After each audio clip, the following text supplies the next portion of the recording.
wife got me one of those foam cannons for Christmas, and I am a believer in that thing.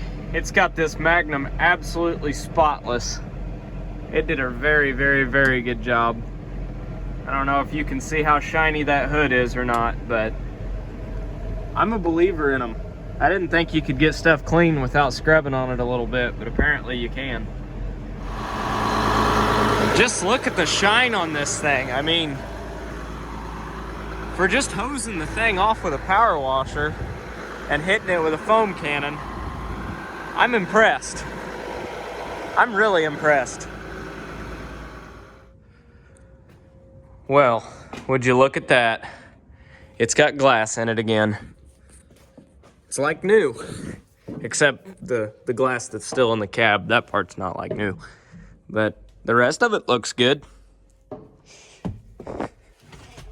I'll take it. A little dusty in here, but not too bad.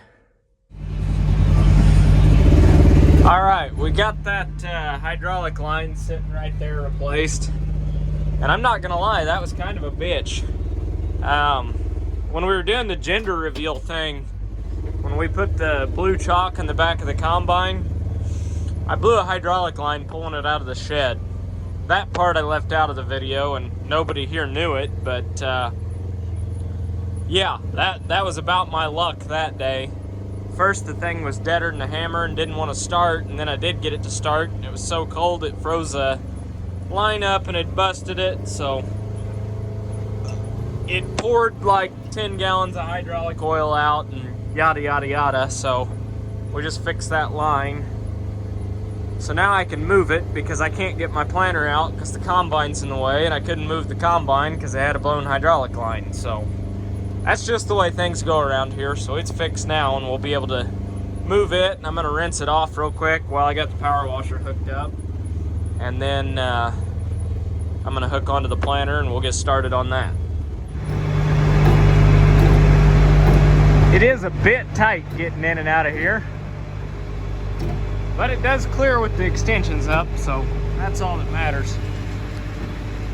I got a little bit of mud on it when I did the whole gender reveal thing, so I'm gonna rinse that off. I don't want it to stain the paint. We're not really gonna soap it or anything. We're just gonna do a quick little rinse off, I guess. Smells like mouse shit in here though. I hate those things. But we can get to the planter now, so we'll get the Magnum hooked to that and start dragging stuff out of here. Oh yeah, that's better. Well, the inside of my window's not exactly clean, but the sprayer and the rest of the combine are. So we're gonna go rearrange some equipment and get this back in the shed. She's a beaut, and this one matches, all shined up as well. So it's time to back that rig up to the planter and kick off spring, I guess. I'm not positive, but I am pretty sure we may be able to get that. First try. We're gonna count that as a win for the beginning of planting season. We're ready to roll. Well, actually, we're far from being ready to roll, but our drawbar's hooked up, so we're hooked up. We'll put it that way. Still lots to do before we're ready to roll, though. Get this out of here and get the combine in. Well, I may or may not have left the key on the sprayer on accident, so it's dead. Went to move it and it didn't want to move. So we're gonna sit here a second, then she'll start. The only complaint I have about this thing so far is I hate walking underneath the boom to get in it.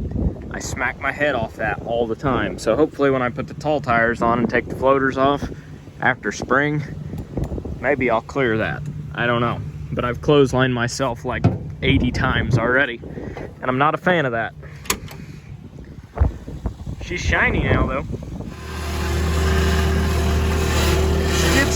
Philadelphia. Driving with my knees.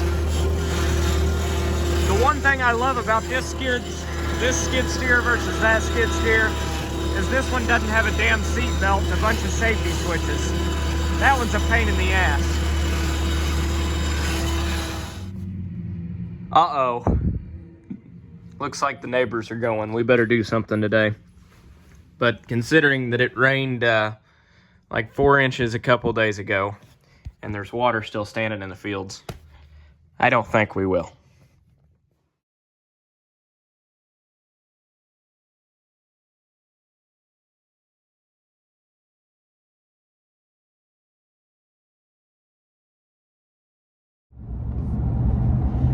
I got all spiffed up this morning, and I'm going to a crop insurance meeting and then stopping by Blesh Brothers in Odin to pick up some planter parts. I've got the bean meters for my planter in the back of the bed right now, so I'm running those up to them so those can get ran through, rebuilt if they need it. And then I need to get some engine oil and hydraulic oil while I'm there. The pallet forks for my skid steer came in, and I also have the my mind's going blank. I've got to stop at Heffling's and get some engine oil and fuel filters for the Magnum. So I got to get filters for that, unless Blesh Brothers can cross-reference them, and in that case I'll just pick them up there. But gotta pick those up, and after that we'll pretty much have everything serviced and ready to go. So other than the sprayer, I've still got to change the oil and fuel filters on it, but other than that, everything's pretty much ready to roll. I'm giving my wife skid steer lessons. So far it looks pretty jumpy in there. She's figuring it out though. She's never drove one before, so it is a little bit of a learning curve. It looks like she's already found high range though.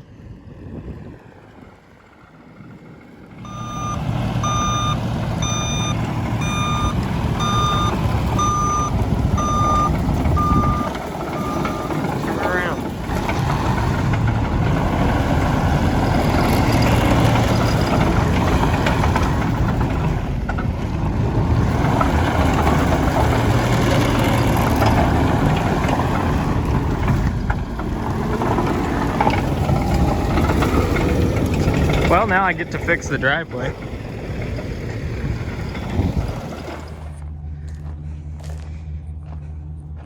So the Steiger has an oil change and fuel filters. All we got to do is put the exhaust gaskets on it. We're gonna mess with the timing on it a little bit. It's running a little funny, so I'm gonna tweak on that. Magnum still needs an oil change and some lights replaced. That's the next big project. The good news is we got lots of engine oil and hydraulic oil and all that fun stuff. Probably got more on the ground than I do in my pickup. But then you come over here and you'll have to excuse the dirty shop floor. We have all our boxes, our precision planning stuff, our hopper extensions, closing wheels, and that's not the half of it because the back seat in my pickup's full of parts too. For example, I just carried these in.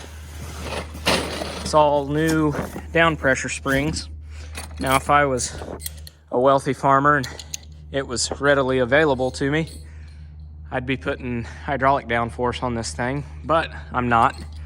We're balling on a budget, and the springs that are on it right now are completely shot, so we're making do with $8 springs. Problem is, there's 92 of them on this planter, so we're doing that. And we're also replacing all of the drive chains right here. So got that to do, the closing wheels to do, hopper extensions to put on. Yeah, I'm trying to think of what else we're doing. We're doing a lot to this thing. We're doing a closing wheel update kit on the back end and on the front end for the copper heads that will eliminate any slop or anything like that in there. We're doing a kit. So this has already got the update kit back here. We're gonna do it to this one too. As you can see, we have a few closing wheels that don't turn very well. So got that to do. And yeah, there's plenty to do on this planter. There's plenty to do on the sprayer. There's plenty to do on the sprayer trailer. So that's what we're doing. So you may ask, why not just get all these buckets in barrels instead? And the reason for that is it's easier to handle the buckets. You're not carrying stuff over to the tractor 1 gallon at a time. You just stick your funnel in there and dump a bucket. So kind of like them better, but I do keep stuff in bulk too. Buckets just make life easier, and once I start getting low on buckets, I'll fill them. Well, this makes one heck of a $40,000 wheelbarrow. When UPS dropped, actually this wasn't UPS. UPS does a good job, but FedEx dropped off my hoses and stuff at my house instead of the shop. So we're just gonna dump them right on the tender trailer. That's my new tank. Got it home today. Didn't really record much because I'm not gonna lie, it was kind of sketchy getting it home. But we did make it home, and we made it home in one piece. We've just got to get it mounted and bolted down. We're gonna drop it about 6 inches when we do get it mounted on this trailer, so it'll be a little bit less top heavy, but still fairly top heavy. It looks a lot taller than what it is though. It stops right here is where the tank stops. It's just kind of got like a catwalk up at the top, but pretty nice tank, and I'll take it for what I paid for it, which was dirt cheap.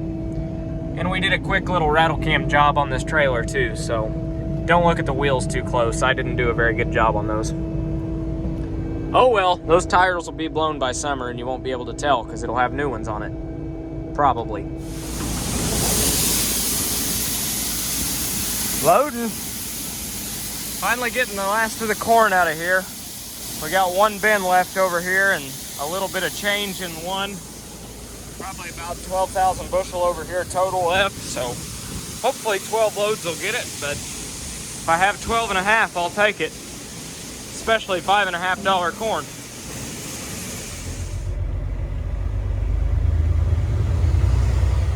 So I'm here at JFS Milling. It's Farbest Foods, basically. They arrive at 5570 East Kalbzir Road. Yeah. Arrived. Kalbzir Road. If anybody watches Corn Warriors, Kevin Kalb's farms, right up there on top of the hill, I believe. But they're paying 35 cents over anybody else, and it's not a whole lot further for me to drive, so there's a first for everything, and that's a pretty good reason to come down here. So 35 cents more a bushel, about 15,000, between 12 and 15,000 bushels to haul.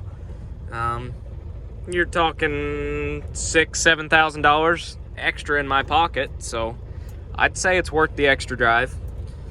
I've got a friend of mine working for me right now. He is working on the planter while I'm hauling corn, so hopefully it won't take us too long to get that thing whipped into shape. I was hoping to make some videos of working on the planter, but if I'm hauling corn, I don't know if that's gonna happen. But anyhow, that's what I'm up to today. Load 2 for the day. Gold's going right into my bank account. Nothing better to watch it come in the truck. Well, we got 2 loads of corn hauled off, so I figure it's time to give her a go. You can see that the clay points out there are dry. Now, there's still water standing in all the low spots of the field, so I know it's definitely not dry. But what I am gonna do is go ahead and make sure that the flow meter and everything on the sprayer is calibrated. That way, when it is go time, we can just get with it. So we're gonna go back here in the hay field where it's got grass on it and it should be halfway solid, and we're just gonna mess around with this thing with just water in it. There's no chemical in it at all. And just make sure our flow meters and everything are working like they should. All right, a little bit of a test run. We've got, like a few 100 gallon couple hundred maybe of water and antifreeze. It's just the RV antifreeze that was in it. It's in there sloshing around, so it's not really gonna hurt anything. We don't have any herbicide in or anything like that. The cows are curious, they're watching up there. So we're gonna take it back here where it's solid, back here in the hay field where there's some grass and stuff and hills and it shouldn't be muddy. And I know exactly how many acres it is. So we're gonna set this and set up our auto section shutoffs. And we're gonna see if it comes out relatively close to my set point. I've got it set for 15 gallon to the acre, so hopefully we come out around 15 gallon to the acre. Time will tell. So wish me luck. We'll get this thing unfolded real quick. I guess I'll just do that on camera if I remember how. So we lift that up. I don't like how jumpy they are, even idle down. Which one do we want? That? Nope. Not that one. Not that one. That one? No, that one's this wing. Okay. So this goes out. And we'll start folding this one out. So they're on their way out. We're just taking it nice and slow. We're in no big hurry. We don't want to tear anything up. This one's out. Okay. Now we want these. Fold them out. It's just a lot of switches here. I got to get used to what's what. We can drop that boom down a little bit. Okay. That looks about right. I think they're sitting about level. Might pick that one up just a hair. Okay. And now we can drop the whole boom down, but not too far because I don't want to smack it in the ground. So I'd say that's about right. Kick on our product pump here. And I'm gonna sit you guys down because the rest of this, I've got some figuring out to do.